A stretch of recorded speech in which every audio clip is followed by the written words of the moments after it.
friends, welcome to Bookish Bliss, our virtual book club. Every week we will dig into a section of chapters in our favorite books. Let's get started.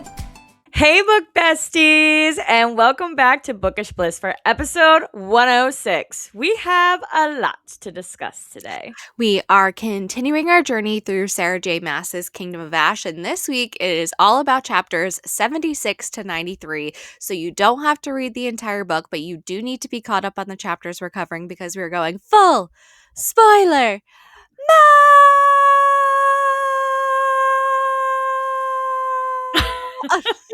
Damn. Okay, Alphaba. I could have kept going. Shit. You literally could have. Amanda, darling, what are you drinking tonight? Got my ginger lime mule, and you know what's funny, Megan? What's funny? Look at the design. It's the old one. So what the fuck happened? Did a lot of people complain like me?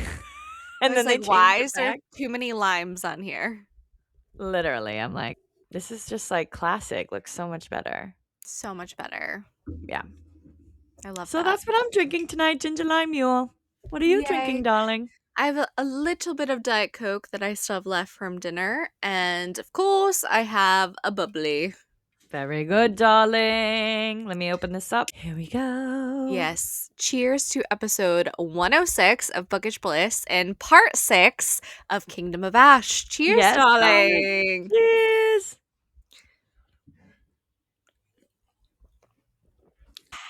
I'm ready to go tonight.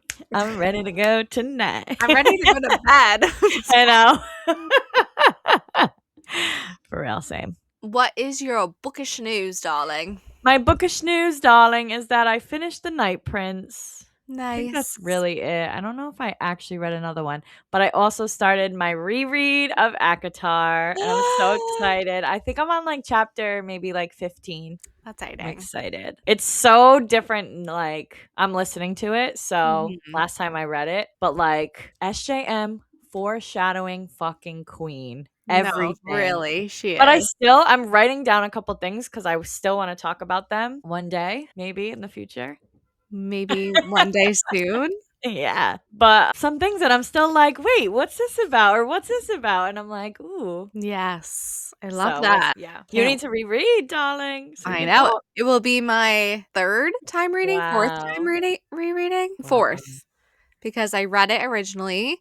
I listened to the graphic audio. Then we did it for the podcast. Yeah. So then it'll be my fourth time. Wow. Yeah, see, I'm not listening to the graphic audio, but I do think it's a different narrator. And if it's not, she definitely sounds way better in these books than the Throne of Glass ones. No offense to her. I know it's a great narrator, but it's just way better, the ACOTAR version. Some books are being re-recorded to match the other audiobooks. I just can't remember which is which. I see. Yes, darling. So that's my bookish news. What's yours? She's plugging and chugging on the Wolf King. I am reading the Wolf King. Finally, I'm on chapter, what did I just say? 30 something you said. 33? Yeah. 33 of the Wolf King, which is right here. The covers are nice. So nice. I love the whole book. My only complaint is I do not like how small the margins are. Yeah.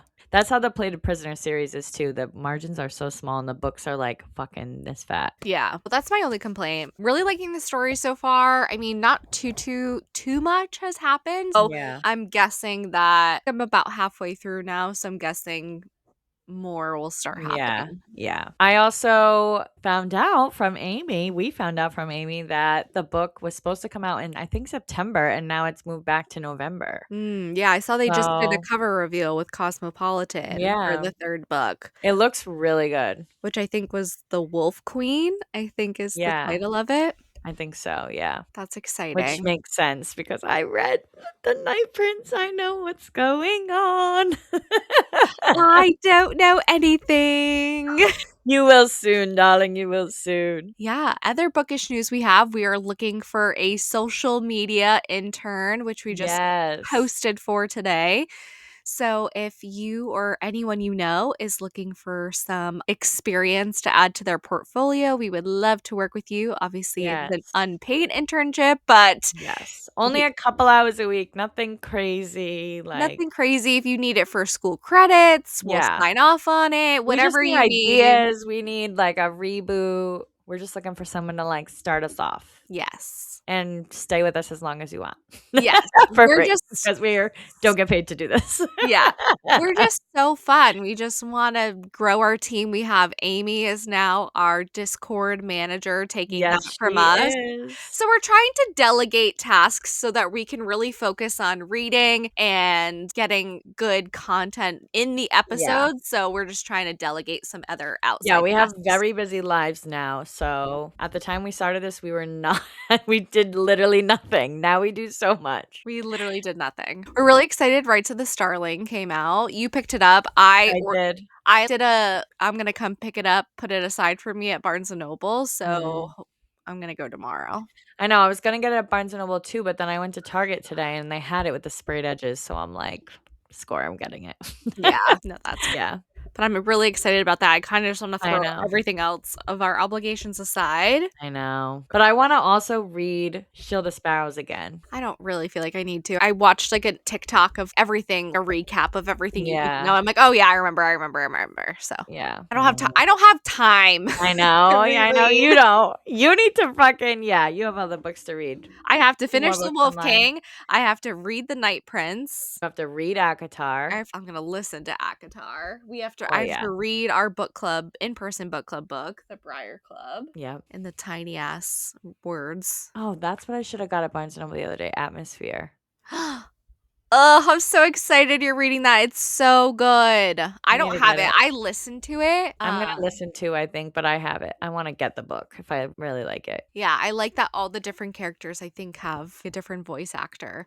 I really like how Taylor Jenkins Reid does her audiobooks. It's very like Yeah. And I interactive. loved The Seven Husbands of Evelyn Hugo. Loved that book. It was, like, one of the first books I read. I haven't read that one. Oh, it I think was I have so good, Megan. 3 Taylor Jenkins You Reid would books that I love haven't that read. one. I read that years ago, and I still remember it to this day. Yeah. No, It's all of so her good. books are so impactful. I have Really? loved every single Taylor Jenkins Reid book that I've read, but I think I have 3 left. Yeah. I loved that one, though. You won't be sorry. Read that one next. If you're gonna read one next. Unless she comes out with a new one, then you'll probably read that one first. Read We'll that one see. after the 700 books you have to read, okay? Okay, I'll just add it Okay. to the list-grubbing list of Just add it to the list, all yeah. the fucking books. I was like, I need to do what you did and, like, actually stick to it and wrap my unread books and just pull, and then that's That what I was have to actually read. so fun, and I should do that again. We should do that. Yeah, The way because I've been doing it though lately is like if I can get them on Libby or if I can get them on Hoopla and I own them, I've been trying to do those on audio so that I at least am reading or listening to the ones that I own. yeah. But there's just so many good ones coming out that are taking precedence. So, I was on a good little roll in January and February. yeah. Then you fucking fell off. And then March, I have not stopped. Like I every know. weekend, like has been Do you have anything to do this weekend? nonstop. Yeah. Well, Friday I have a cousin's dinner, and then I guess like Saturday and Sunday are pretty chill. I'll probably just maybe be at Russ's house, but Yeah. who told me that I hold my microphone too high? And he's like, everyone wants to see your pretty face. Like nobody's there to watch you have a microphone in your face. I'm like, okay, relax. I feel like I do too. Maybe we shouldn't. Maybe he's right. But, like, what am I supposed to go? Go like this? I feel like that looks stupid. So, people can see my face. People can see our face. Yeah, as long as you can see your mouth, I feel like it's good. Yeah, I'm not like, "Yeah, I'm talking to you like this or like this." Hi, my name is Megan. Hi, my name is Megan, and I'm a co-host of Bookish Post Podcast. My best friend is Amanda DaCosta. Maybe you should. No, I'm just kidding. That was funny though. But back on the comfy bed today because I went to a sculpt class, and Dude, I'm dead. today was abs and triceps at Oof. B-Tone. And my triceps, we did like the crunch on the carriage, but on one side, like on one knee. And literally then we did like the rocks where you like go like this. So you Mhm. like rock and then you crunch, then you rock and then you crunch.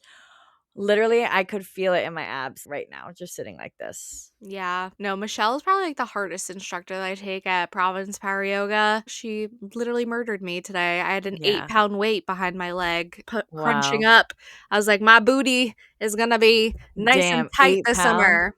Yeah, Hmm. see, we do that move too, but it's like a bungee cord. So it's Mm, like, I don't know how much resistance it is, but it's pretty hard. yeah. Darling, we have a lot to talk about tonight. Ugh. So let's get started with the good stuff and break down Kingdom of Ash Part 6. Actually, I'm mad at you. I just remembered for this cliffhanger. We're actually in a fight. So this should be fun. Oh my God, I didn't know we were fighting. Me neither until just now. It's not like it's any different than I've done to you any No, other this week. one was cruel, Megan. Cruel. And it's actually really funny because, like, I mostly just go by how many pages, but then I always Yeah. look to see what is the ending of the chapter. I'm Yeah, like, and she's like, "Mwah." basically, I'm just like Yeah. delaying this whole thing right now because I am not mentally prepared, one, to argue with you, and two, to talk about anything that happens at the end of this section. Literally. So I'm just like, what else do you want to talk about? Like, how was your day? Like, what are you doing tomorrow? I know every time I call Megan, I'm like screaming in the phone. I'm like, "Poor Megan." All You're right, mad. darling, we are actually for the first time starting with you. The first time in this book, I think, right? Oh, yes. And Starting ending with with you you. and ending with me, darling. Chapter 76. Dorian asks Maeve whether it's possible to show someone an entirely different world, and she explains that mirrors can do exactly that. Dorian realizes she was the one who originally taught the witches how to use the witch mirrors, not the Fae, and that these mirrors are how she has been able to see across distances and hear her spies. Erewhon is also using them through the Iron Teeth and the Witch Towers. Maeve plans to use the mirrors to show Erewhon an illusion of what he wants most to see, his brothers, creating a distraction while Dorian infiltrates Erewhon's tower to retrieve the key. Dorian doubts he can get inside even with Erewhon distracted, but Maeve reveals she is a world walker, able to move between spaces with ease. She also confirms that Brandon knew of her abilities and placed wards around Terrasen to block her from entering that way, forcing her to have to walk in physically. Maeve has been quietly unraveling Erewhon's wards during her time there to ensure their plan can succeed. She hadn't done so earlier because she wasn't sure the risk was worth it, and Erewhon hadn't demanded all of her handmaidens, only the volunteers she offered. She insists that not all Valg are evil, though Erewhon and his brother certainly are. Dorian understands that once he obtains the key, they must immediately flee. Maeve's illusion will be convincing enough to hold Erewhon's attention. At nightfall, Dorian shapeshifts into Erewhon and steps through the portal, one that reeks of death and rot even worse than the chamber beneath the keep. Wild.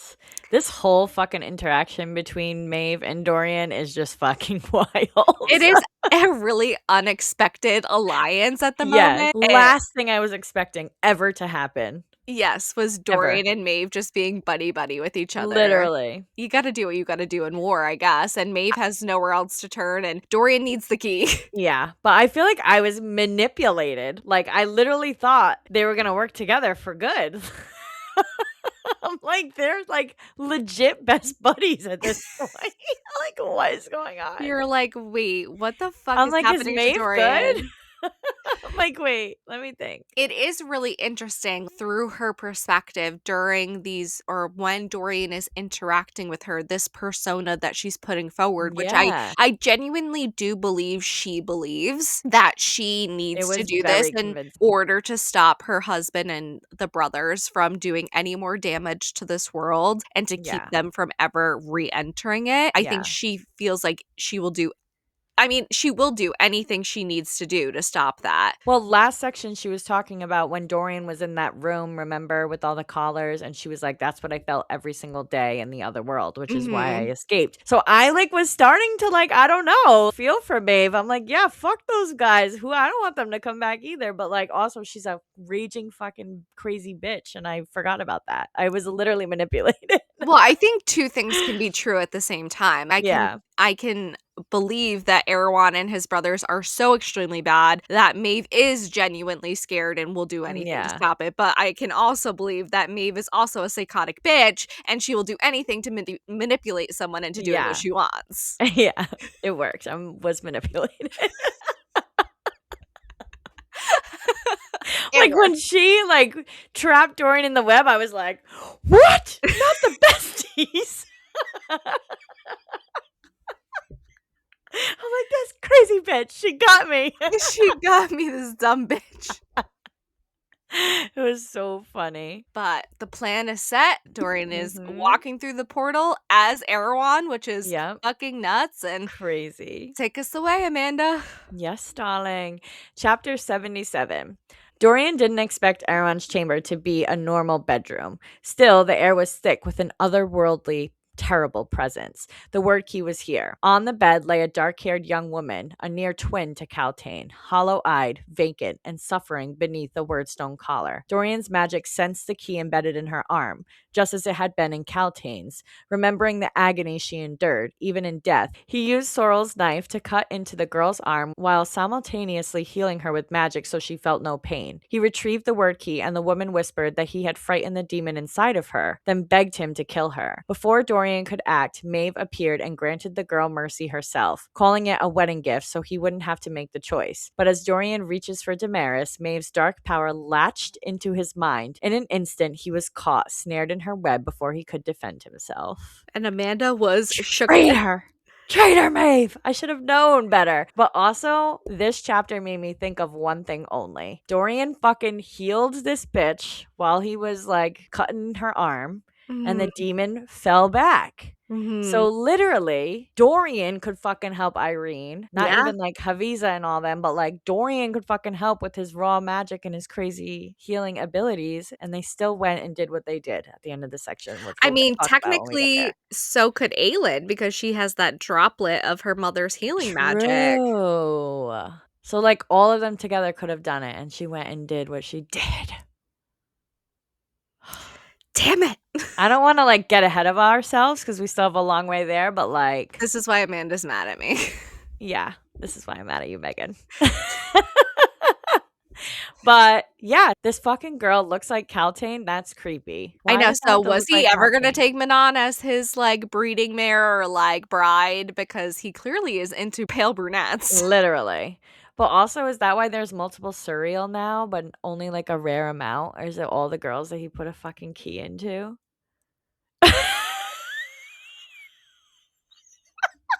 Holy shit. Maybe. Right? That's crazy.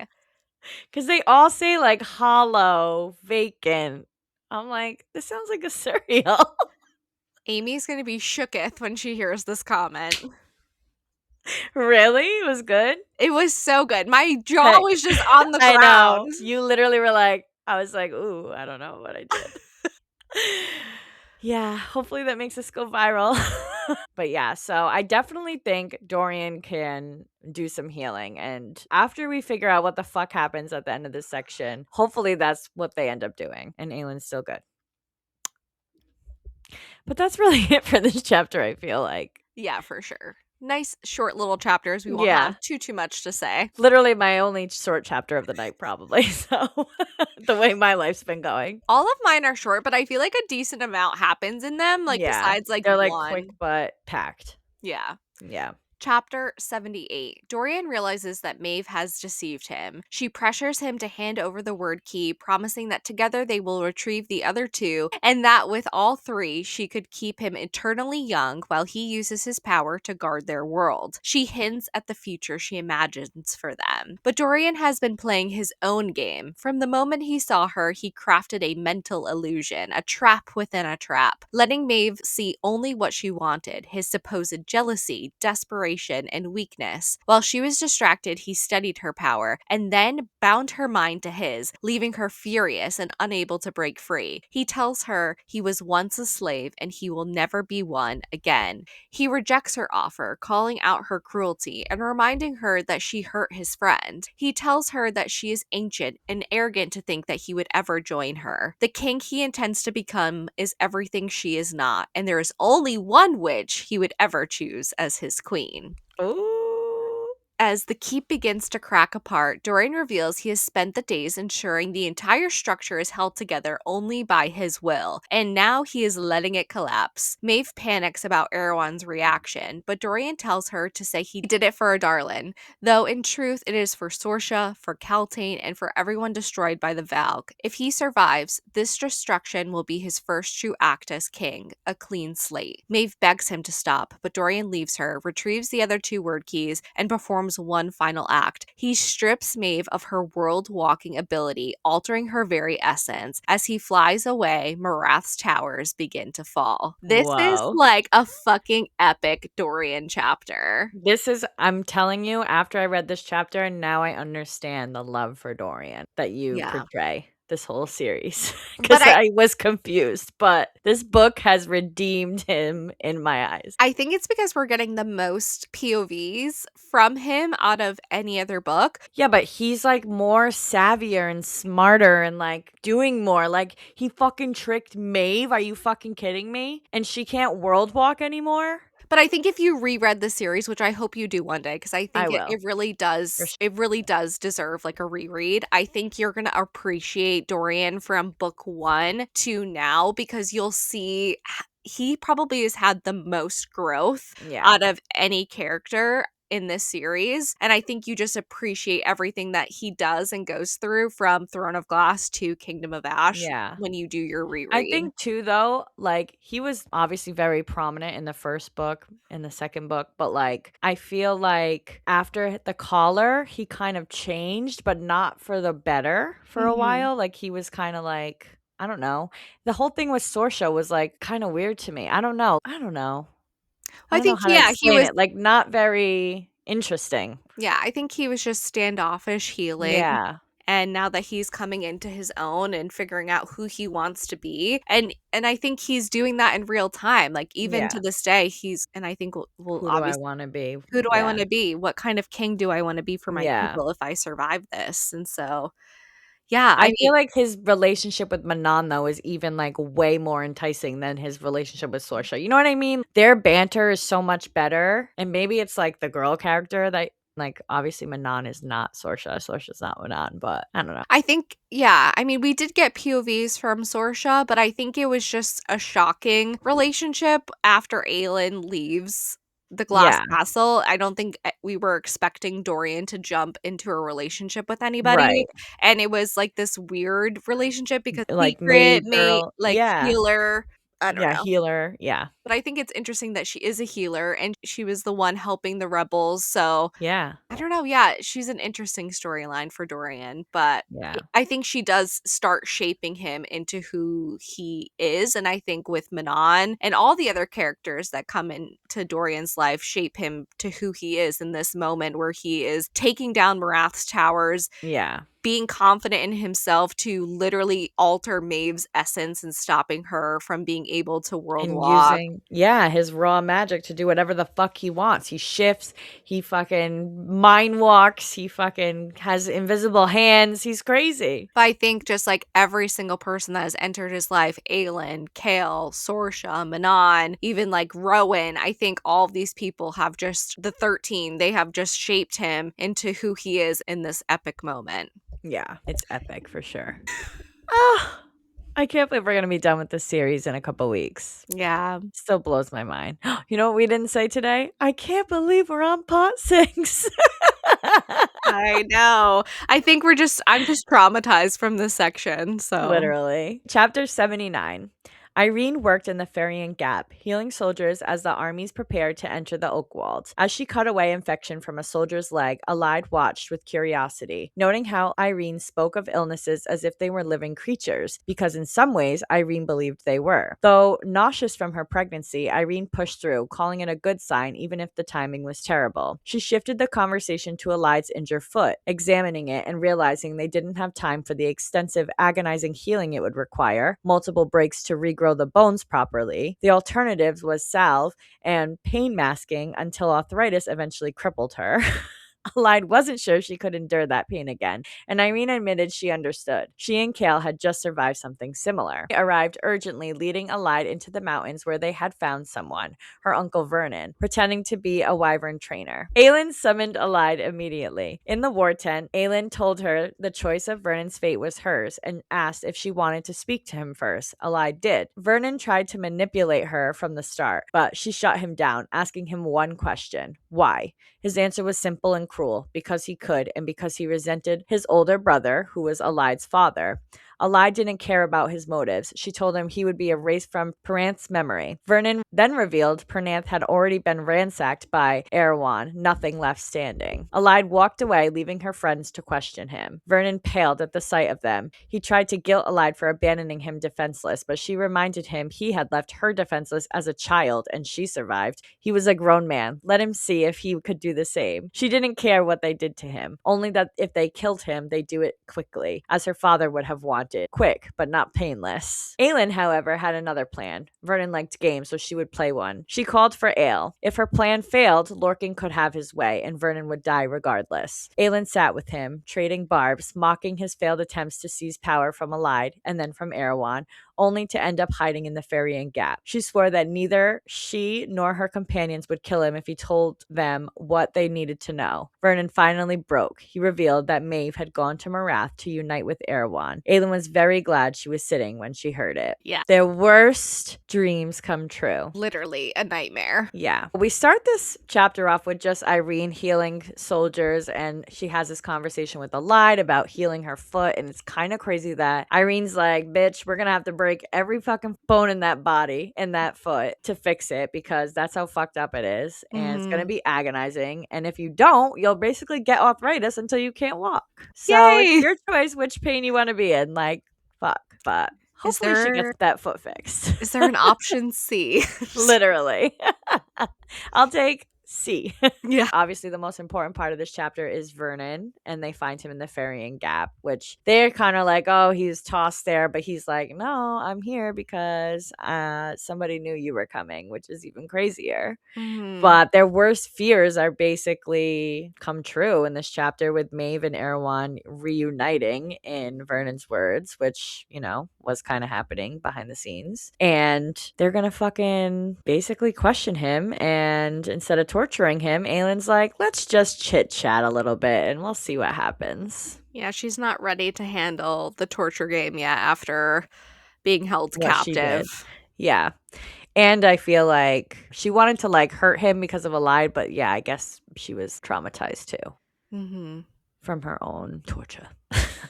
But yes, darling, do you want to tell us what happens? I would love to. Chapter 80. Aelin feels the room spinning, and even the small remnant of her mother's magic can't steady her. She demands to know whether Maeve brought an army with her. Vernon insists Maeve came alone. He saw no forces before Erewhon dismissed him for asking too many questions and reassigned him to the keep. Aelin suspects Erewhon or Maeve deliberately placed Vernon in their path to deliver this information. She asks whether Maeve told anyone where her army is, and Vernon says she didn't, but he assumes her forces remain near the coast awaiting orders. He believes Maeve and Erewhon have joined forces specifically to confront Aelin. Vernon also admits he doesn't know where the third word key is, or whether Erewhon possesses another key beyond the one taken from Caltaine. He claims Maeve has influence over Erewhon and reveals that the Iron Teeth stationed in the Ferrying Gap were summoned north to Terrasen, 100,000 marching towards Orinth, Aelin realizes that they will never reach the city in time to stop them. Vernon explains that Maeve and Erewhon intend to face Aelin in Orinth, but not with the initial force. Aelin tells him she's finished with him, but refuses to unchain him. She won't kill him, nor will her friends, but if he can't escape the chains, that won't be their responsibility. After chaining Alide for 10 years, he can now learn how long he lasts alone, especially once they eliminate anyone in the keep who might help him. Alide agrees to sealing Vernon inside the room. Aelin then tells Rowan their worst fears have been confirmed. A massive army is marching on Terrasen, and Rowan answers that they will face it together. That's basically like Rowan's like classic line in this book is, we'll just do Yeah. it together. We're gonna do everything together. Don't you worry. Everything's Together. gonna do, we're gonna do it together. What are we gonna do? Whatever it is, together. Together. But to go back, Aelin is, getting the answers quite easily after Vernon once she confirms that she won't kill him and neither will her friends. Yeah. And he's just telling us what we readers already know. Maeve is at the keep, allying with Erewhon. There's no army there. Obviously, Vernon doesn't know that she doesn't have an army anymore. Yeah. We find that out later. Yeah. But I think it's funny because he's like, yeah, I was sent here because I was asking too many questions. And that was really Dorian dressed up as Vernon talking to Erewhon. So I love that Dorian just got Vernon punished to lead him almost to this moment. It wasn't, I don't think Erewhon, or maybe they did think Aelin would end up here because it would make sense if she was in Aniel that she would have to go through the ferrying gap to get to Terrasen. So well, doesn't she say that though? Doesn't she say they like she suspects that they know. It. Yeah. But really Vernon was sent here because he was asking too many questions. I mean, And it might have been a dual purpose, but really Dorian coming in clutch again to send Vernon here so we can fucking kill him. That is hilarious. Like, yeah. It's so funny. Sucker. I always wanted Vernon to die. I'm glad he dies. In the slowest, most horrific way. He's basically just going to starve to death in there. Yep, as he should. She was like, ooh, should have saved that ale for a little longer. Because you ain't going to get any more. You're done. Yeah. And Alide's like, oh, well, I guess this is what's happening. Even though I said quick and painless, I really meant slow and extremely painful. Yeah. And agonizing. And let's seal him in better. Yeah. Well, I think he's like, whatever Aelin says goes. So. Yeah. R.I.P. Vernon. Well, actually, don't rest in peace, you son of a bitch. Yeah. Go to hell. Way you deserve to be. Exactly. All right. Chapter 81. Ren was stunned by the sight of 100,000 enemy soldiers and admitted to Aedion that, despite everything, it would have been an honor to serve in Terrasen's court with him. Aedion, knowing the ending would be brutal, agreed. Passing Lysandra as she fetched warm milk for a sleepless Evangeline, he asked to speak with the girl. He told Evangeline that during his first battle, he'd been so terrified he was shitting his pants all night. So her fear didn't make her weak. In fact, she was braver than he had been. He reminded her that they always had something worth fighting for: family, friends, a court that loved them, and that the Valg had nothing. He had lost his family 10 years ago, but he would fight like hell for his new one, which included her and Lysandra. Lysandra barely slept, haunted by the look on Aedion's face. She was braiding Evangeline's hair and noticed how the girl held herself taller after Aedion's words. On the way to breakfast, Darrow stopped them and revealed a rare king's flame encased in a crystal along with sacred texts he had saved a decade earlier.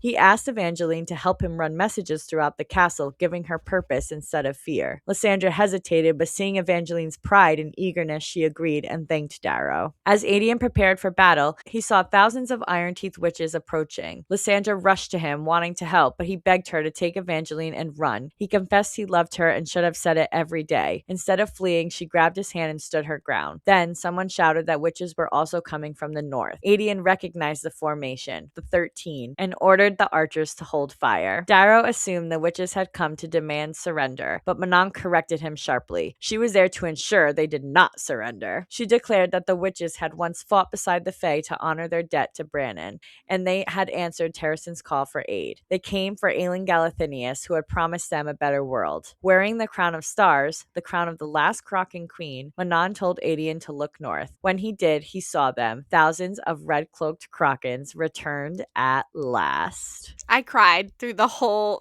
part. I was actually like looking at you as I'm reading my summary to see if you were crying. I was like, I was getting a little emotional. I know.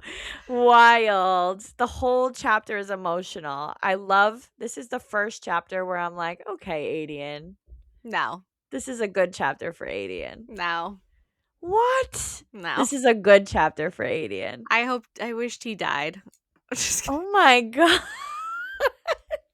Damn. No, I mean, I appreciate him and helping Evangeline. She must have been so scared. All her friends they were gonna lock her in a fucking tower so she would go crazy and just sit there and do nothing. I feel like she needed to hear these words, that they have stuff worth fighting for, that Valg does not. He's gonna fight for his new family. I liked that little speech he gave. And so did Lysandra. But Megan clearly does not like that. He will never be forgiven. After that, even Darrow steps in to help, which surprised me a little. I mean, that was less shocking than Adian's declaration. You think? Well, I feel like Adian and Evangeline always had a good relationship, though. Yeah, that's true. Adian talking to Evangeline does nothing to make him look better in my eyes after everything he did to Lysandra, and his declaration of love can fucking suck it. Yeah, but I feel like, she loves him too. Yeah, well, she's an idiot.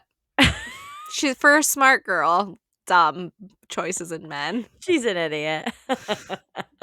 I know, but that's okay. The best part of this chapter is obviously what happens after that little love fest when the Iron Teeth witches are approaching and everyone's freaking out. But then somebody shouts that there's witches coming from the north and it's the 13.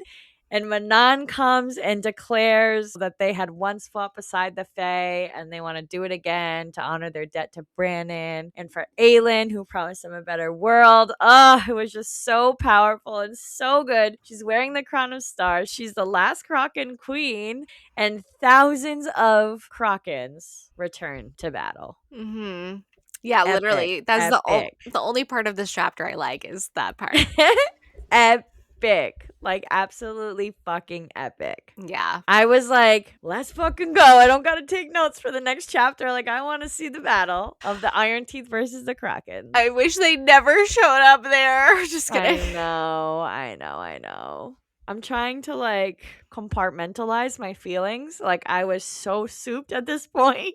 Oh, yeah. I was like, thank fucking God they're here and they're gonna fight the Iron Teeth witches. But then, obviously, again, I agree. I wish they never showed up. But I mean, if they hadn't, though, we probably would have lost Lysandra. we would have lost everybody. Yeah, scared. Scary. All right, chapter 82. The Krakens had gathered in full force. Every witch who could fly and wield a blade had joined the flight north, slipping past Marath's notice. More and more Krakens joined as they traveled until 5,000 witches flew behind Manon and the 13. When Marath's forces finally saw them, the enemy halted in shock. Astra reports that Manon's grandmother is there with the Iron Teeth that are aligned with Marath. Manon already knows and tells Adian that she and the witches will handle the Iron Teeth. She instructs the mortal leaders to take positions on the battlements and leave a sentinel with them for communication. Before taking off again, she pointedly tells Darrow, "You're welcome."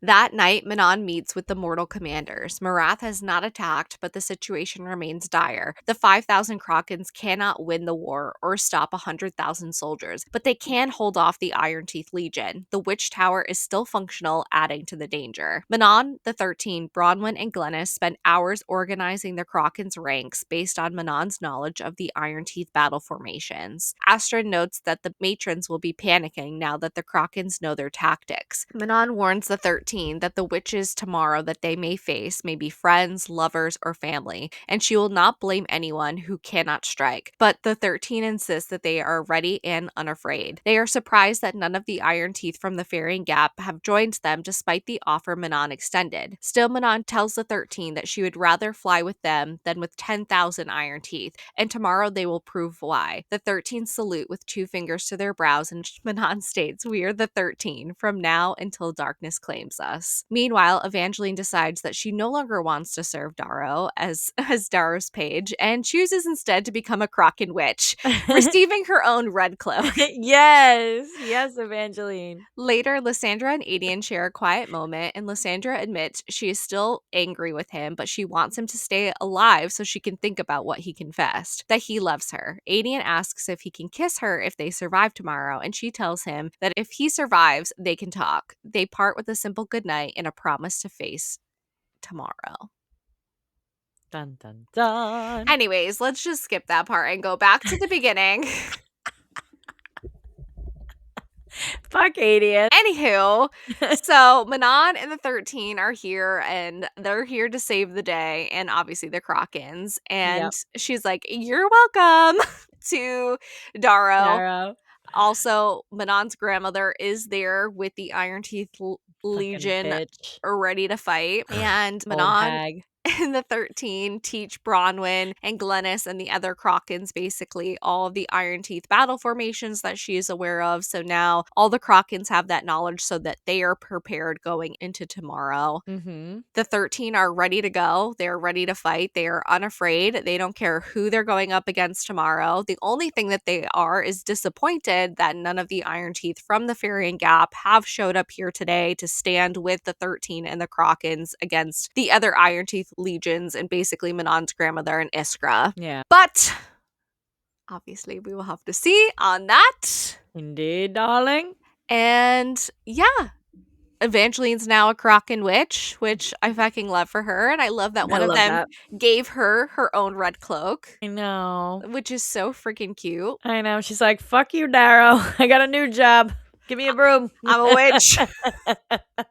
Maybe she is. I don't know. Maybe. Who knows? Even if she's not a real one, she is a declared Kraken witch. Exactly. With her red cloak and all. I love it. I so love for cute. Evangeline. Aww. And then Lysandra and Adian have a little chit chat, and maybe they love each other. Maybe I'm just kidding. They love each other, but they're gonna like talk about it later, which is so fucking stupid. Like, if you're gonna just tell, I guess Adian did tell her that he loves her, but if you're gonna like be with him, Lysandra, you might die tomorrow and you're not going to tell him how you really feel. I just feel that's kind of dumb because you don't know if you're walking away from this or not. Yeah. But whatever. She loves him too, obviously, but they haven't even kissed. Stupid. True. They haven't even kissed. How do you know? Yeah, how do you even know? Like, what if he kisses like this? Yeah. Yeah, what if he's like, just goes like this? Like a little fucking weirdo like he is. Chapter 83. Dorian flew north for 2 days without stopping, only halting when he was finally far enough from Marath to risk summoning Gavin. Using Damaris, he carved the marks and called to the ancient king, who already knew Dorian had found the final word key. Dorian offered Gavin the chance to say goodbye to Elena, and Gavin asked whether Dorian intended to be the sacrifice himself. Dorian admitted that Aelin was in the north and the decision would be made together, though he hoped she had found a way to save them both, and Elena as well. Gavin was grateful for that hope. Dorian asked whether he would be able to access the portals once everything was over, but Gavin didn't know, only that he hoped so. Before they could speak further, thousands of Iron Teeth witches swept across the sky. Dorian knew he had to move, shifting into a wyvern. He slipped seamlessly into their ranks, unnoticed by all. Another short one for me, I guess. This one's just about summoning Gavin, and it's kind of cute that Dorian's like, you know what, even though Elena's a bitch, didn't tell us fucking shit until book fucking 7? Or book 6, I guess, technically. I don't know. One of those. He's like, I'm going to give you a chance to say goodbye, but also I hope that Aelin finds a way to save us all. And I hope so too, Dorian. And I feel like, I'm going to take this as some foreshadowing that, we do. Yeah, hopefully. Maybe. Maybe not Elena, but. Yeah, maybe not Elena, but maybe Aelin and Dorian. Yeah, I'll settle for that. And Dorian finally sees these Iron Teeth witches, which actually we find out later that this is the second horde of Iron Teeth witches, right? So there's already Iron Teeth witches there. And Dorian shifts into a wyvern because he's this fucking powerful now. He can just switch into a million things and do all this magic shit all day. And just seamlessly goes into the ranks on his way north. He's like, oh, lovely. Just one of the witches over here. Call me Dorian Blackbeak.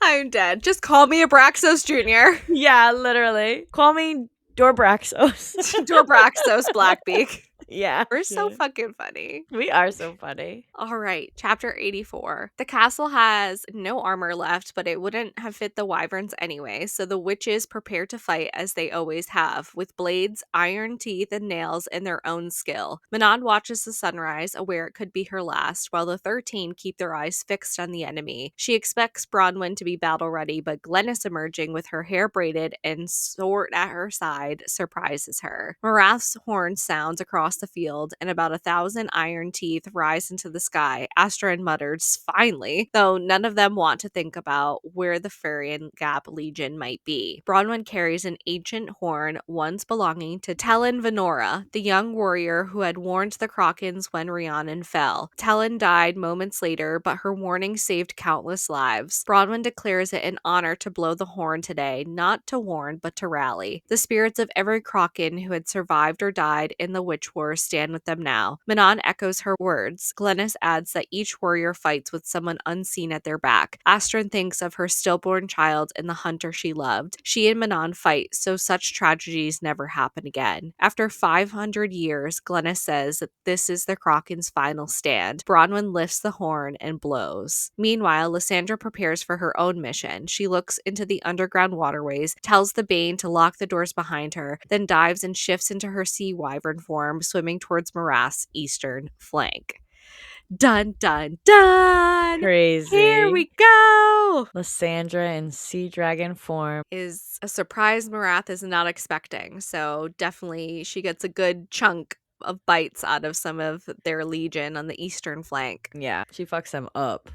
But obviously got emotional again. Anything to do with the witches, as I Yeah, know the chapter is closing in on I us. know. Which obviously I didn't know the first time I read it. So, but reading it a second time, it's like more anxiety driven, listening to everything and just every speech, every Knowing, moment yeah. together, knowing what's going to happen was so much more emotional than the first time around. Yeah. And just hearing the story from Bronwyn about the horn and how she blows it today, not to warn the Krakens, but to rally them together to take their final Oh, stand as Kraken yeah. witches, because they're going out there today and they might not survive. Yeah, there's And just as many Iron Teeth as Krakens, so they're literally gonna be battling pretty much one-on-one. yeah, I don't know. It's just thinking about Astrid and her stillborn baby and the hunter I that waited for know. her even when she Ugh. was older. It's I think it's just mentioned too in yeah, one of these chapters, right? it was this one. Oh, Yeah. yeah, yeah, yeah. It's just sad, and that fighting today, so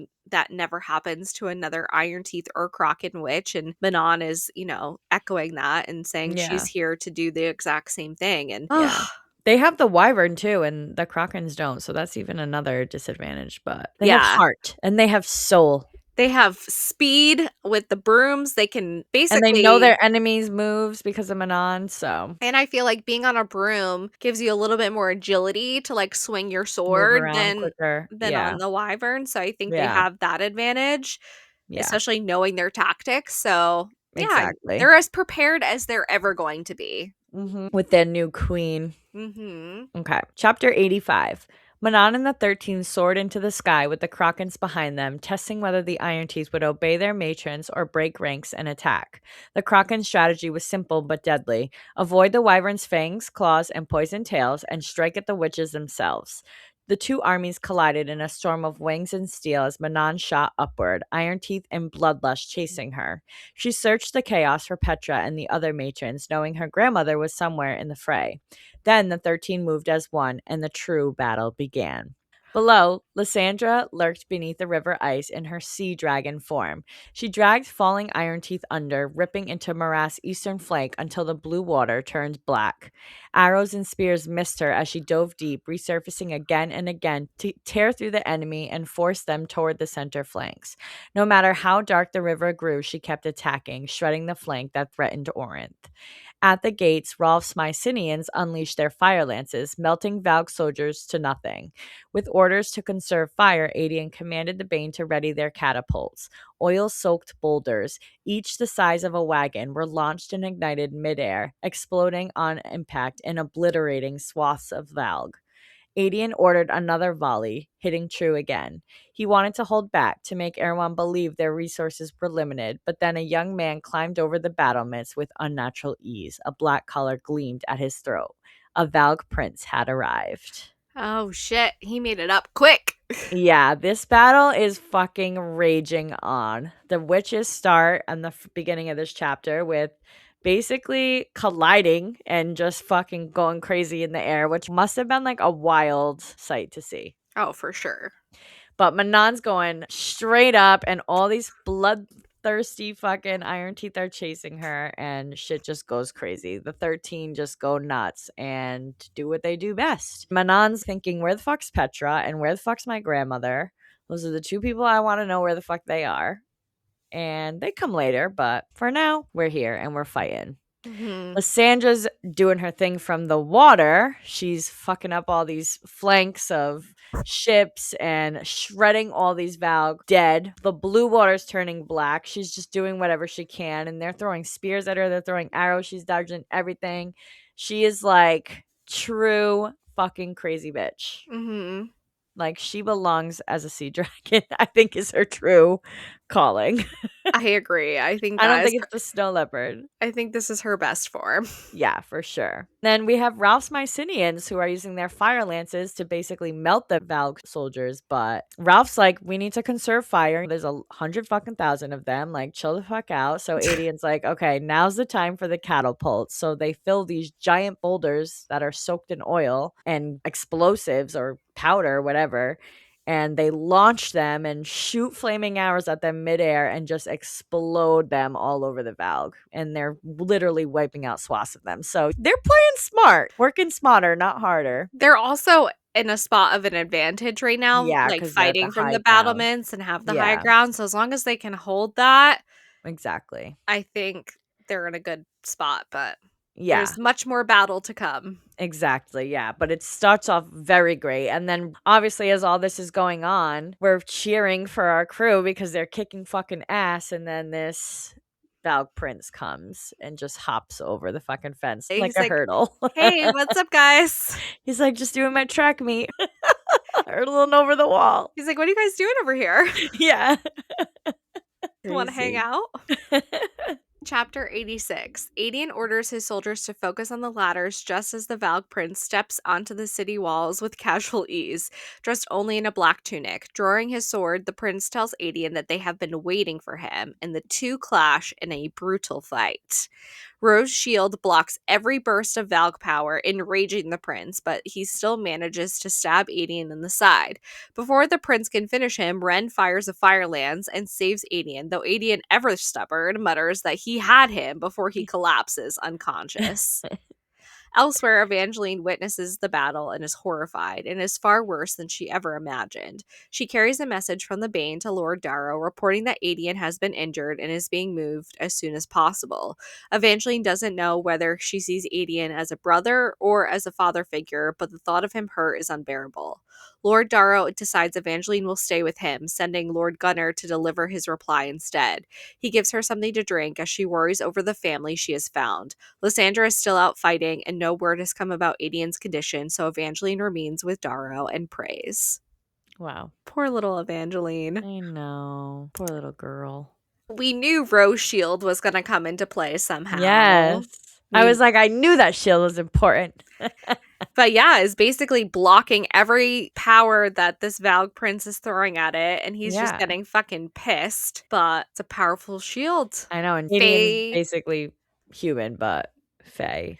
Yeah, he has Fae, like, whatever. yeah, he has Fae traits where he's strong, he can hear good, and he heals quickly, but he doesn't have, like, magic. No. Yeah. He's in a fight with the Valg prince, and yeah, I don't know, he gets stabbed and goes unconscious. That's so funny. Well, it's not funny, but I just don't really care, honestly. Yeah. Your reaction is funny. You're like, yeah, he fights with the Valg and, Now he's hurt. Now he's hurt. Ren, thankfully, I guess, steps in with the fire lance and kills the Yeah. Valg Prince, and Adian's like, I had him, bro. It's like, no, you're about to die, No, you fuckface. didn't. You Yeah. didn't about to have him anything. Yeah. I guess he Like, would you're have welcome died, to it. which I don't know if that's a good thing or not. I'm just kidding. Nobody should die. I don't want any, as much as I don't like someone, I don't want anyone from our side dying. Yeah. We always root for a redemption. Yeah. At least I do. Yeah, I do sometimes. Yeah, sometimes. Maybe. Never. Well, he's not dead because of Ren, and Yeah. yay, Ren. Yay, Ren. Chapter 87. Aylin's company pushed hard towards Terrasen, knowing the Kagan army would never reach Orinth in time. With the cover of Oakwald, they hoped to sneak up on Morath's forces from behind. Aylin tried not to dwell on Maeve or Erewhon as Rowan tattooed her, replacing the marks of those she lost and adding something new, the story of the two of them. They spoke of passing Endovier, which Aylin refused to even look at, wanting only to leave it behind forever. She wrestled with the idea of being Fae or human, but Rowan reminded her she has never cared what others thought. And she was like, true. When he finished, he kissed the top of the matching hawkwing tattoo he now bore as well. They were grateful simply to be together. In their tent, Alai tended to her aching foot with salve from Irene until Lorcan insisted on doing it himself, his touching sending heat through her. He told her to rest and eat more, but she teased that she needed help into the bath. One thing led to another, and instead of bathing, they tumbled onto the cot. Alai asked him to show her everything, and he did. That Good. night, Aylin dreamt of a blood-soaked gate, a coffin, and 12 accusing voices calling her liar, traitor, coward. She saw the blood of the one who had taken her place, then blinked and found herself inside the coffin, chained and masked, trapped forever, until she jolted awake, exhausted and unable to sleep again. The next morning, she and Rowan rode at the head of the company, Rowan shielding her from the sight of Endovier. Her tattoos were nearly healed, a reminder that she had survived Endovier, survived Maeve, and now rode to save her people. Allied and Aylin bonded over their shared trauma, Endovier's mines and Morath's tower, reassuring each other that despite everything, they had made it out. As they traveled, a wyvern appeared overhead, sending the group into panic until they realized it wasn't Iron Teeth at all. It was Dorian, and he carried all 3 word keys. Oh, shit. Crazy fucking chapter. Yes. At the start of it, I'm like, yay, we finally get a little break. There are going to be some like lovey-dovey moments here. We got Aylin. Rowan's tattooing her, giving her all her marks back. So that's amazing. I'm so happy she has all those reminders and everything because she's going to need all the anger and all the power to fight in these last battles because I don't believe she's dead at the end of this section, but we're almost there. But we also get this scene from Allied and Lorcan, which I hear is very controversial, Megan told me about, because all that we see is them kissing, making out, and tumbling onto the cot. What did Lorcan do? Yeah. Allied asked him to show her everything, and he did, but we don't know what he did means. I'm And I'm so hoping mad. it's something like Cassian and Nesta. Yeah. That's what I'm picturing or hoping for, at least for Allied. Well, obviously at the beginning of this series, it was a YA book and there was all fade to black scenes. But then as we get into the later part of the series, it's more new adult. We see Kale and Irene gave us more information than this. And Manon and Dorian. Manon and Dorian, and we get a Rowan and Aylin sex scene. So I had been preparing myself for a Lorcan and Allied scene since fucking what? Queen of Shadows? Yeah. Then it just says, and then Lorcan did? I'm like, what did he fucking do? So yeah, that was during the Call Her Daddy episode with SJM. Alex asks Sarah, what did Lorcan do? And apparently Sarah has just heard about this controversy and uproar just recently, and she did say that maybe she would do some sort of bonus scene as like a Christmas present or something down the line, or at one point give us a bonus scene of what Lorcan did, because this has been an ongoing thing of like, what would you love to see as like a bonus or novella? And one of the biggest options everyone always picks is, what did Lorcan do? That's so funny. That's a good one, though, because I want to know, too. We get a little gory after this beautiful little fun banter between Elide and Lorcan with Aelin in this dream.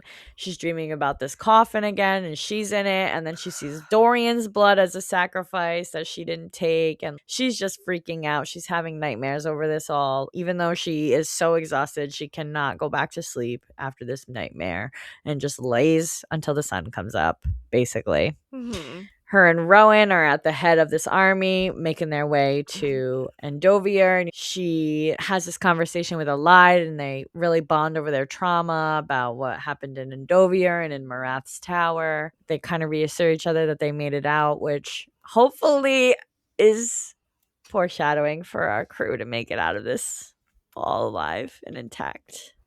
That would be great. And they see a wyvern coming their way, and they're fucking like, oh shit, it's an iron teeth. And then they're like, wait, that's not an iron teeth. And then Dorian shifts into himself. He has all the fucking word keys, and shit's about to go down. Aelin is like, motherfucker. Yep, her dream was literally foreshadowing for this Mm-hmm. interaction to finally happen. Which, our little baby boyfriends, Kale and Dorian, reconnect too.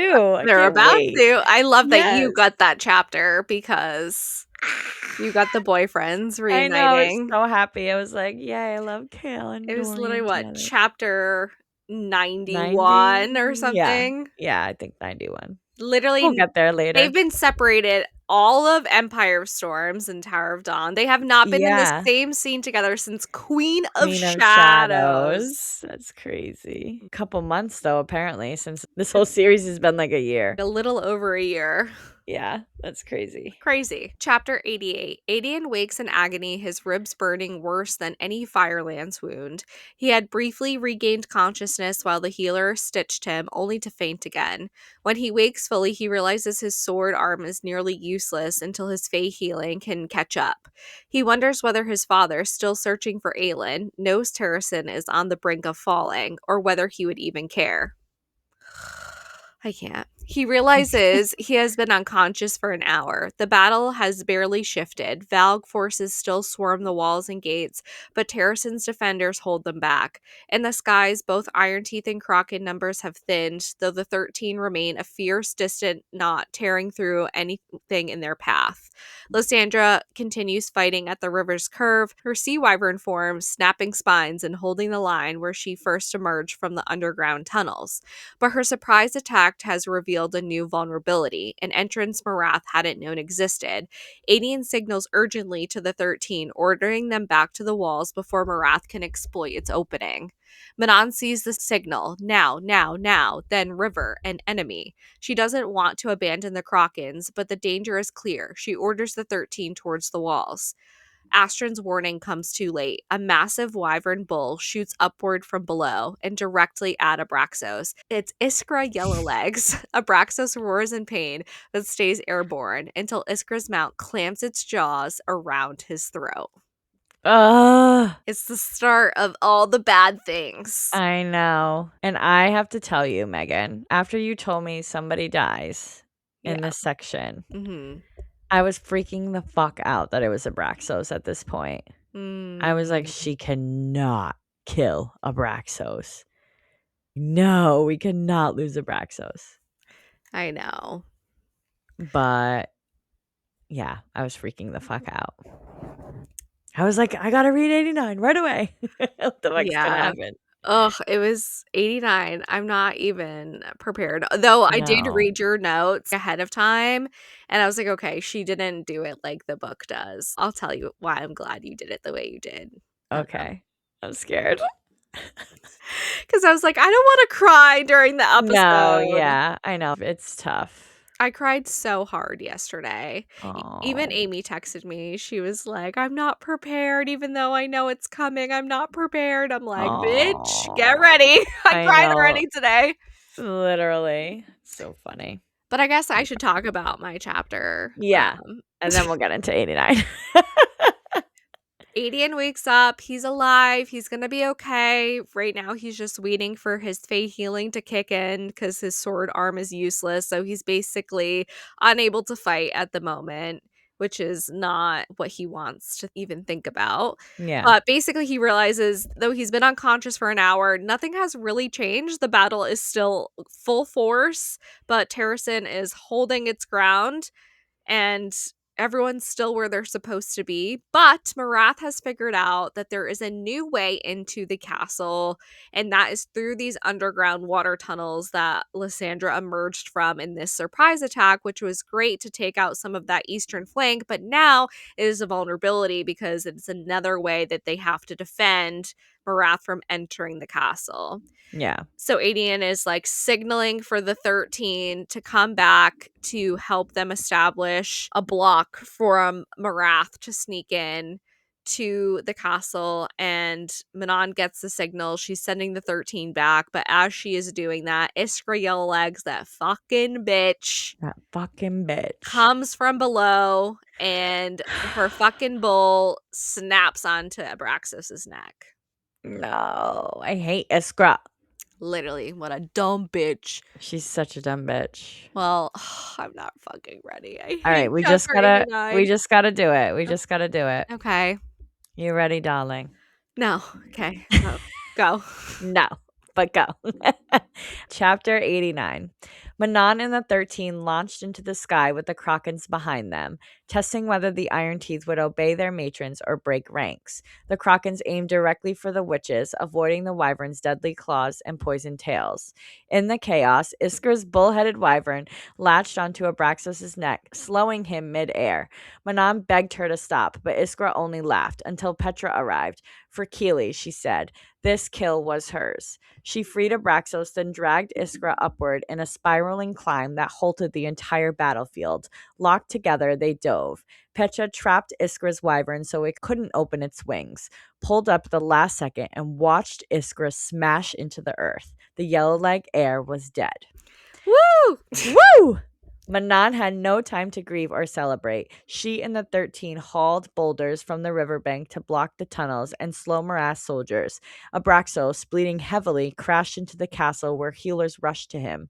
Lysandra shifted back into human form, and Manon confirmed to her that Abraxos would live. Lysandra arrives with grim news. Adian had killed a Valg prince but torn open his stitches, and worse, the witches had repaired their tower.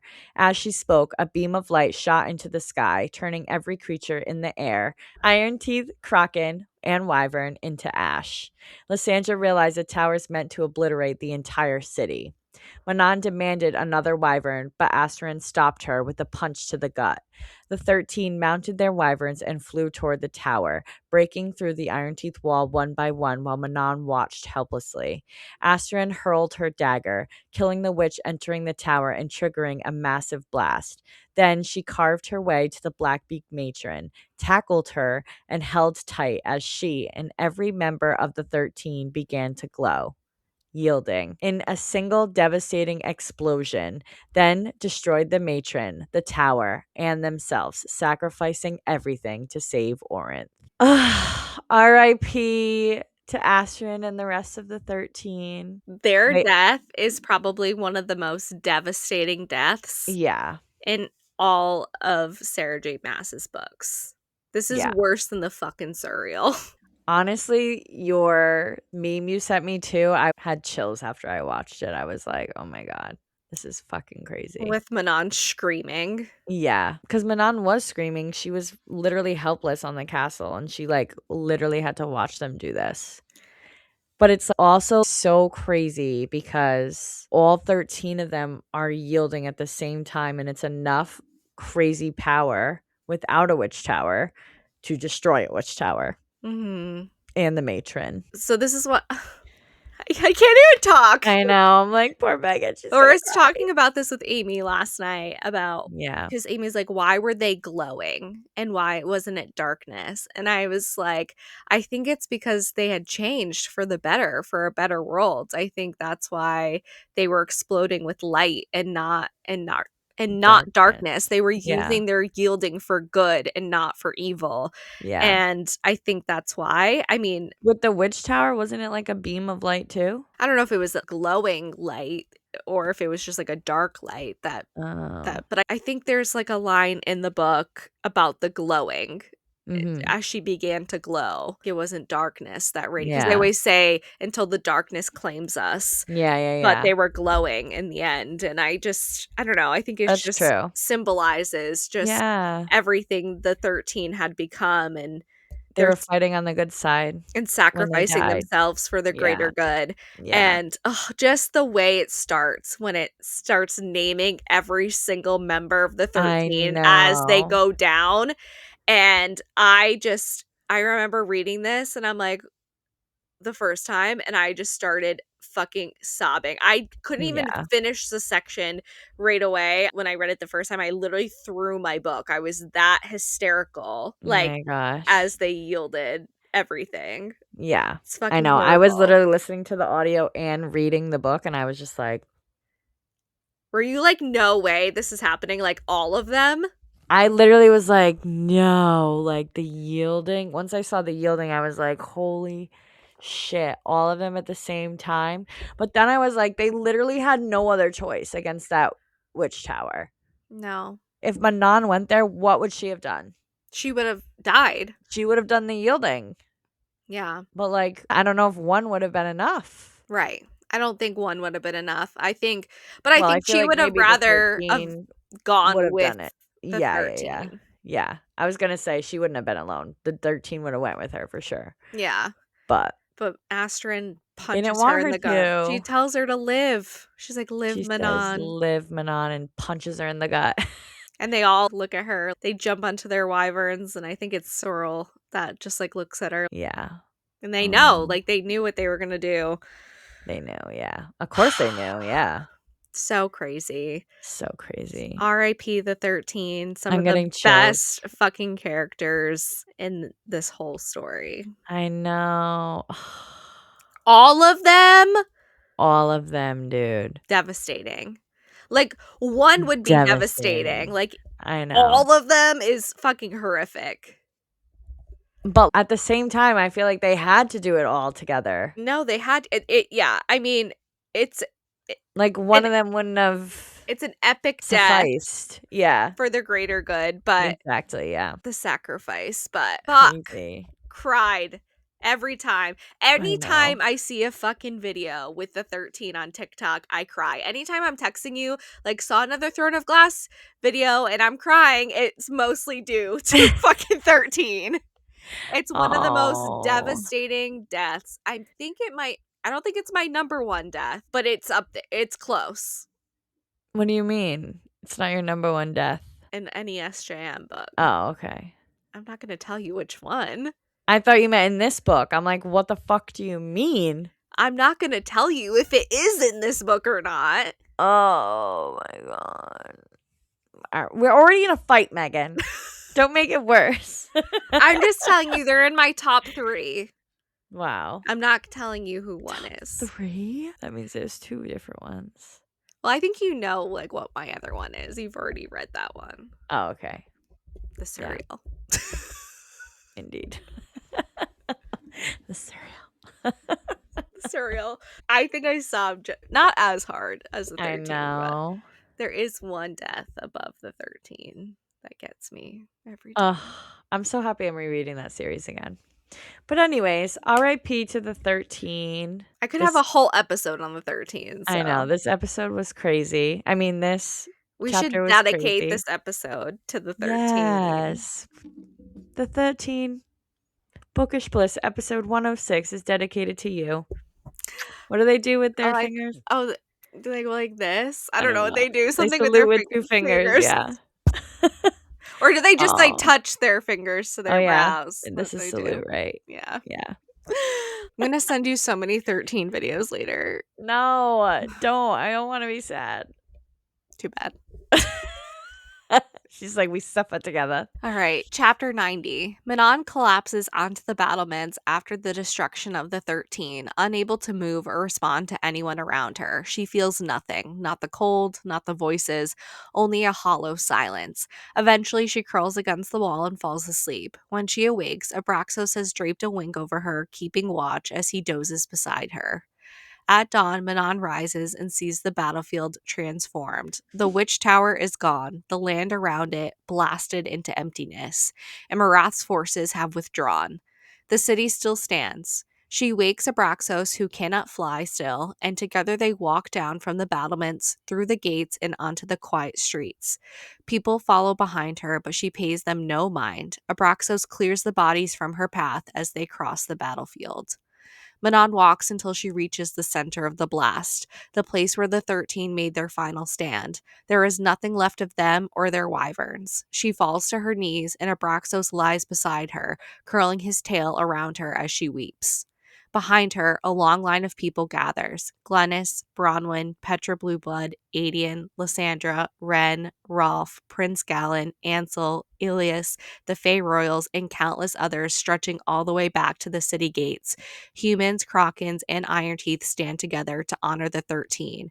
One by one, they lay flowers, stones, and personal tokens until the entire blast site is covered. Glennis remains with Manon until the end, offering her final blessing: be the bridge, be the light. When iron melts, when flowers spring from fields of blood, let the land be witness and return home. Manon stays kneeling for hours with Abraxos at her side. Far away, across snow-covered mountains and the ruins of a once great city, a single flower begins to bloom. Chills.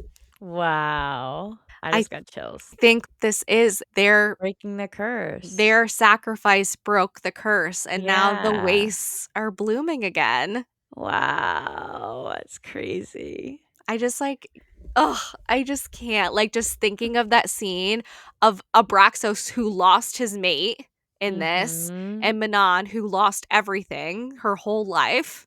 I know, we literally didn't even talk about that in my last chapter because we were so devastated by the 13, but yeah, Ashton's wyvern. Yeah, and Abraxas was unconscious like during all of this.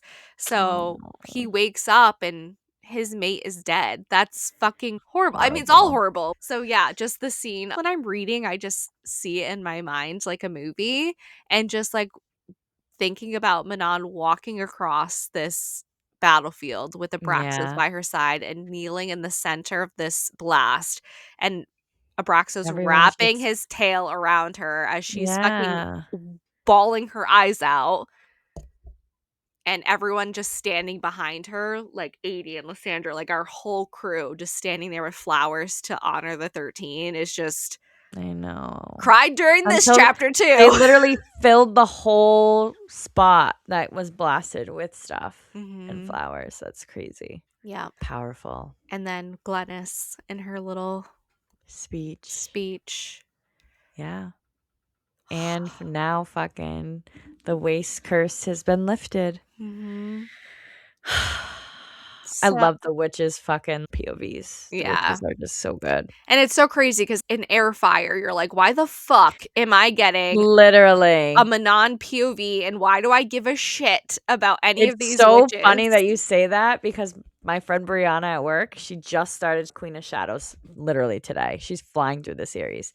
And she literally said to me, "Why the fuck is there so many witch POVs? I don't give a fuck about the witches." I'm like, "I know the witches are important. You'll be fine. You're getting more into the witches because they're going to be important. So, and you'll Yeah. like it." But it was so funny. She actually is like obsessed with Throne of Glass. Yeah. Cried during this chapter too. I So know. Megan's like, "Can we talk about anything else I before we thought I was say going to cry 91?" reading my fucking summary. I know. No, If you you did had good. literally put their names and like read as they went down, I think I would have I fucking couldn't. lost it. No, I I would have couldn't. lost it. I literally couldn't. I was like, I need to make this in the like least Mm, yeah. emotional. Yeah. Okay, chapter 91. Dorian is stunned by the massive army before him, wondering whether Kale is among them, when he spots Aelin riding toward him with Rowan, Alide, and the others close behind. Aelin quickly tells him that Manon is in Terrasen, but before he can respond, Kale dismounts and runs to him. The two friends embrace, both openly weeping, with even Irene shedding tears. Kale introduces Irene Towers, his healer, the one who helped secure the army, and now his wife. Dorian thanks her warmly, joking that he had always wanted a sister, and Irene reveals that he will soon be an uncle, too. The joy dims when Dorian shares what he endured in Morath. He retrieved the third word key, confirmed Maeve's presence, and destroyed Morath with both Erewhon and Maeve inside. Aelin explains that only half the Iron Teeth are in Terrasen, the rest flew north with Valg soldiers who Dorian was flying with. She presents the group with two choices: go north and hope to reach the battle in time, or end everything now by forging the lock with the three keys. Though it would mean moving on without her, Dorian insists the decision is his as well, but Aelin argues his role is finished and wants the group to vote, much to Rowan's fury. The others debated fiercely. Cashin believes they still need Aelin afterward. Hazar argues that killing the leader will end the war, and Nezrin suggests using the keys to destroy the army, though doing so would kill the bearer. Dorian and Aelin clash over who should make the sacrifice. Lorcan votes for Aelin to go north, while Rowan proposes hiding the keys and letting Irene destroy Erewhon instead. Irene actually volunteers to do this, but Aelin refuses because she's pregnant. Despite Irene's insistence that the healers could help, Aelin refuses to gamble on possibilities. Ultimately, Hazar and Dorian vote to end it now, and the group decides that at dawn they will forge the lock and return the keys to the gate. When Alide asks for Aelin's vote, Aelin simply says it no longer matters. So I called Megan after I read this chapter, and I'm like, I'm fucking pissed because literally every single person besides Dorian and Hazar are talking about Aelin going north. And then all of a sudden they're like, it's decided she's not going north. I'm like, what?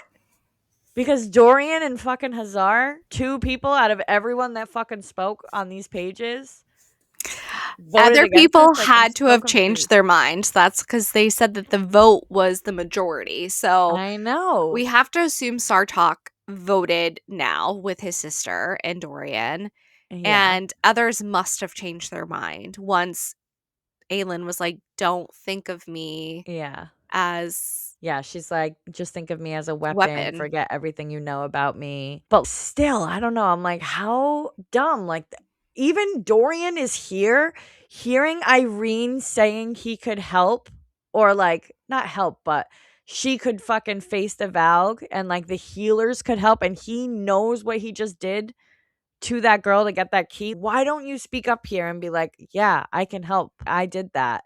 I feel like this would have been a perfect opportunity for something different. Obviously, the story is going to be the story, but I'm fucking pissed they decided to do it now. That was the dumbest thing they could have done. I know. I don't know Also, why the sorry, go decision ahead. was to like do this scene with the lock now. Like obviously, like I think if we never had the scene, then it would just be like, what the fuck have we been talking about this lock for multiple books? But Yeah. I think like, yeah, we could have done it after the Battle of Orinth, but Yeah.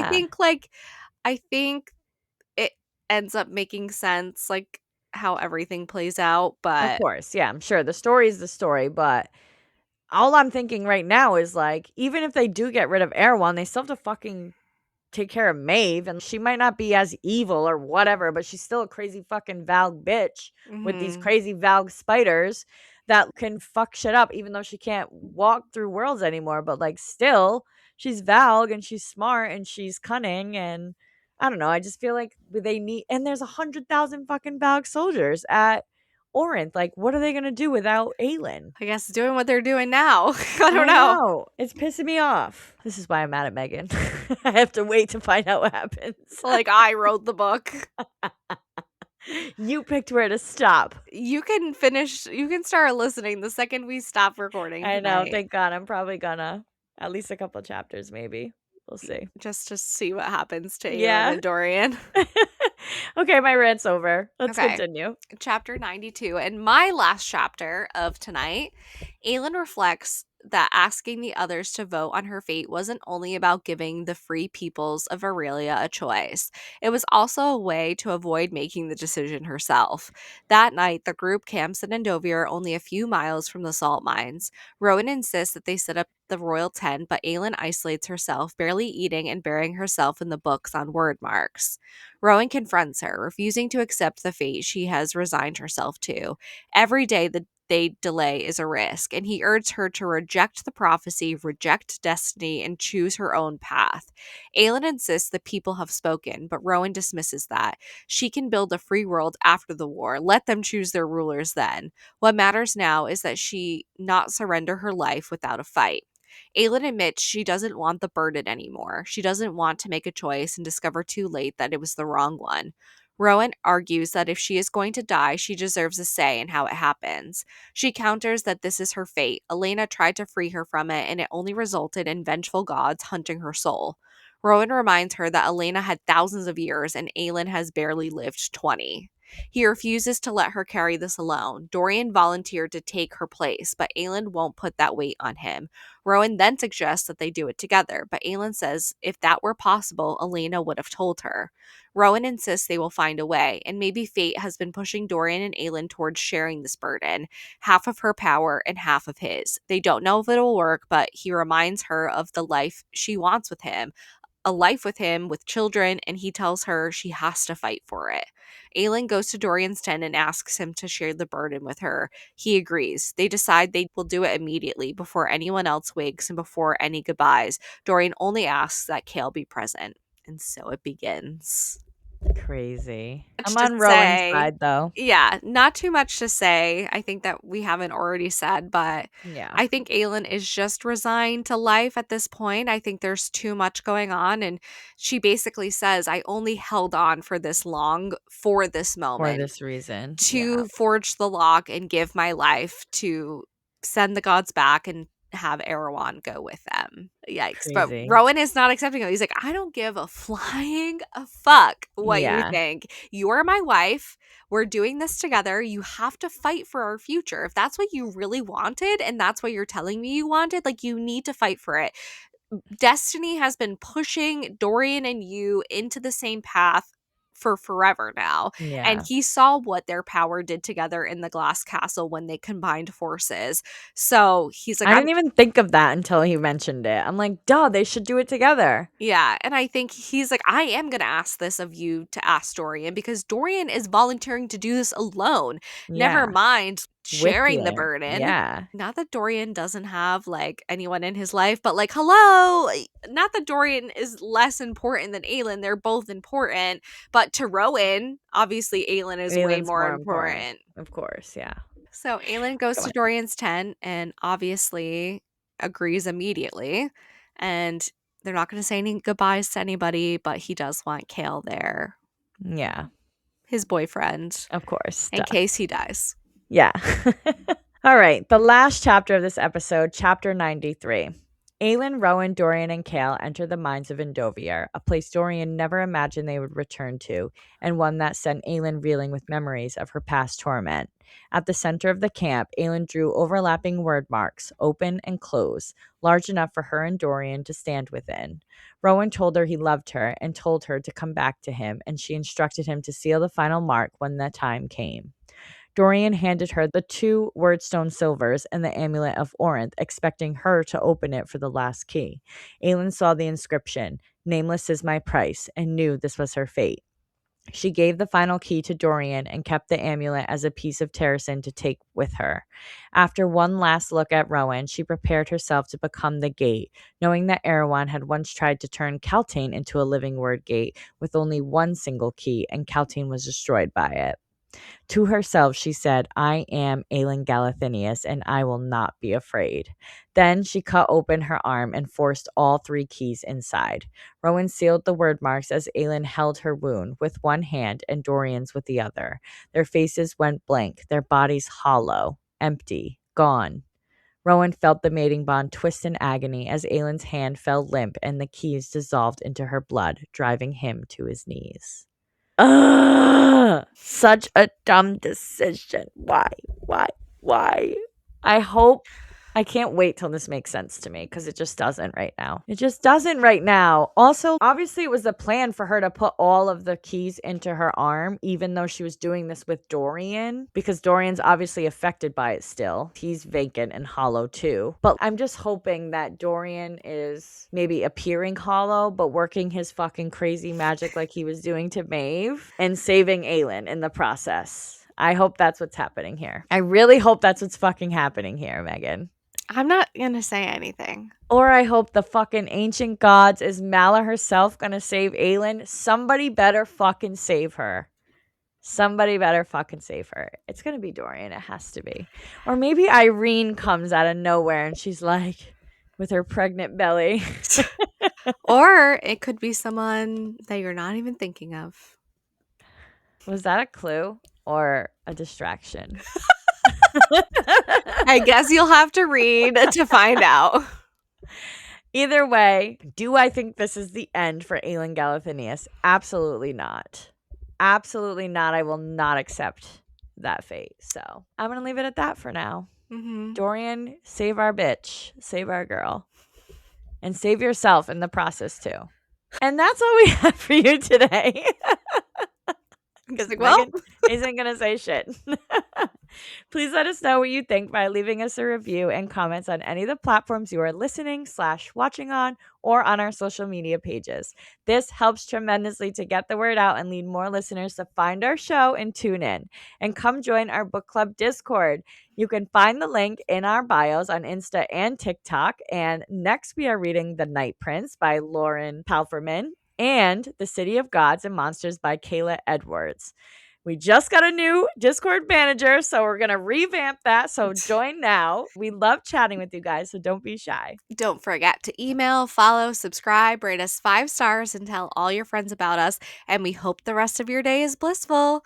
Bye! Thank you so much for listening. Join us next time for part 7 of Kingdom of Ash by Sarah J. Maas, featuring chapters 94 through 109. Happy reading!